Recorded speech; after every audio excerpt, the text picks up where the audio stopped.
Kenapa makin kesini olok-olok ke Jokowi makin brutal? Apa karena dia gagal? Atau karena dia nggak bisa lagi dikendalikan? Video ini akan membongkar satu persatu kemunafikan di balik cacian ke mantan Presiden Jokowi. Bukan sekadar kritik, ini soal luka pribadi yang dipoles jadi seolah suara rakyat. Kalau kamu masih ikut-ikutan menghina tanpa data, siap-siap, video ini bakal jadi tamparan logika buat kamu. Karena kritik itu sehat, tapi menertawakan kerja keras pemimpin demi ego pribadi itu penyakit bangsa. Tonton sampai habis. Dan tembus 3.000 like agar mereka sadar. Jangan cuma panas di kolom komentar. Di negeri yang katanya demokratis ini, mendadak muncul tren baru. Olok-olok Presiden Jokowi. Bukan kritik, ya, tapi ejekan. Cemoohan, hinaan receh yang dikemas seolah-olah itu bentuk kebebasan berpikir. Padahal isinya cuma unek-unek pribadi yang belum selesai. Persis kayak orang habis diputusin pacar, tapi nyalahin tukang nasi goreng depan rumah karena asapnya bikin perih mata. Jokowi jadi sasaran. Kenapa? Karena dia kerja. Karena dia diem tapi jalan.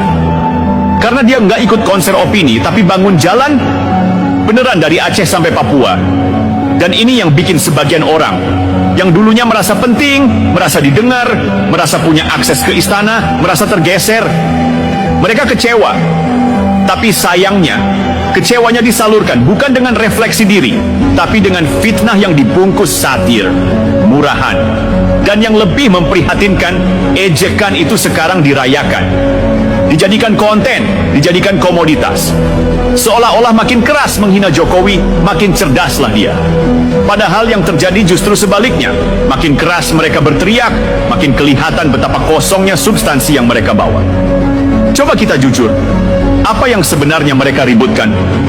Bahwa Jokowi bukan manusia sempurna? Ya jelas, dia bukan nabi. Tapi coba bandingkan fakta di lapangan. Jalan tol yang dulu mimpi, sekarang nempel di peta. Bandara, pelabuhan, bendungan, program infrastruktur, dana desa, digitalisasi UMKM, sampai industrialisasi nikel. Itu bukan mimpi bro, itu kenyataan. Dan itu kerja Jokowi, tapi tetap saja ada yang ngomel, yang nyinyir, yang bilang semua itu pencitraan. Lah, kalau pencitraan bisa nyambungin jalan lintas provinsi dan bikin Papua terang benderang, ya udah, semua pemimpin suruh pencitraan aja sekalian. Toh yang kita